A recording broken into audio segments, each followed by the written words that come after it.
এইটো কি আনিছে চাওঁ। এইটো কেলে ৰঙা বৰলটো যে তোমালোকৰ হেৰি এই বাৰান্দা আগফালে যে আছিলে। অঁ চাওঁ দেখুৱাওকচোন। এইটো তোমাৰ এই কাৱৈ মাছ ধৰিবলৈ ভাল হৈছে আজি ৰ'দটো টান আপুনি কেনেকৈ আনিলে এইটো? এইটো এই ডিম প্লেট জ্বলাই ধোঁৱা দি পেলাই অঁ এতিয়া বৰলবোৰ উৰি গ'ল। ক'লৈ উৰি গ'লগৈ? ডাঙৰ বৰলবিলাক ভাগিলে লাহেকৈ এইটো গছৰ সৰু ডাল এটাত লাগি আছিলে। আপুনি এইটো কি কৰিব? এইটো এইখিনিতে হোলা এটা আছে। এদিন যাওঁতে দেখিলোঁ কাৱৈ মাছ সাৰি আছে। মই ভাবিলোঁ এতিয়া সাৰি আছে হয়, এতিয়া বৰশী বাব মন গৈছে কিন্তু টোপ নাই। তাৰপিছত মোৰ বন্ধু, মোৰ ইণ্টিমেট ফ্ৰেণ্ড মৃদুকান্ত মজুমদাৰ পৰা মোৰ সৰুকালৰ ইণ্টিমেট ফ্ৰেণ্ড। তেওঁ ঘৰৰ আগফালে এই বৰল টোপটো মোৰ চকুত পৰিলে। ভুলত ভাবিলোঁ কোনোবা এদিন চেক বুজি পেলাই এইটো পাৰি এদিন বৰশী বাই চাব লাগিব মাছ আছে। হেৰি নহয়, টোপটো দেখাওকচোন কেনেকুৱা। টোপটো এইটো অকণমান ডাঙৰ হ'ব লৈছে। এইটো ক্ৰমান্বয়ে মানে ডাঙৰ হৈ আহে এনেকৈ। উলিয়াই দিয়কচোন টোপটো।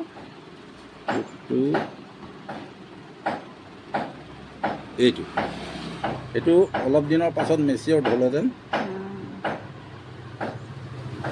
এইটো বৰল হৈয়ে গৈছে। আপুনি এইটো দি বাব পাৰিব জানো? আচল টোপটো দেখাওক। সেইকেইটা দেখাওক। এইটো বেছি সৰু হৈ আছে, তাৰ পাছত ক্ৰমান্বয়ে এইটো হয়। এইকেইটা জীৱ আছে দেখোন। গোটেইকেইটা জীৱ আছে। যি আছে এইকেইটা। সেইটো যি আছে। এইটো মৰিলে। এইটো যি আছে। এই তিনিটা মাৰি থোৱা মই ভাগে দেই। এই তিনিটা। এইটো একেবাৰে পোৱালি। এইটো ঠেং গজিছে আৰু। এইটো মানে একদম পুৰঠ হৈ গ'ল, কিন্তু মৰি আছে যে এইটো মৰিলে, ধোৱা পাই মৰিলে চাগে। এতিয়া বাবলৈ ভাল এইটো দি চাগে, হয়নে? এইটো ভাল আৰু এইটোও ভাল। কি মাছ উঠিব এইটো? ইয়াত সাধাৰণতে কান্ধুলি, কাৱৈ, মাগুৰ, শিঙি, গৰৈ, কেতিয়াবা শ'ল মাছো উঠি আহে। ঠিকে আছে, মাজে মাজে এনজয় কৰিব লাগে।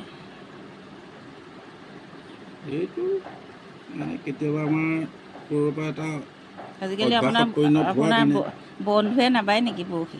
বন্ধু তেওঁৰ মানে যিহেতু এতিয়া বিজনেছত নামি পৰিলে, হাতত সময় তেওঁ খুব কম, ব্যস্ততাৰ কাৰণে পৰা নাই। ইচ্ছা যায় তেওঁ কেতিয়াবা, মোৰ আগত কেতিয়াবা উল্লেখ কৰে, ভাল তেনেকুৱা ঠাই থাকিলে কেতিয়াবা যাব মন তেওঁ যায়, কিন্তু এই ব্যস্ততাৰ কাৰণে মানে সময়ে নাপায়।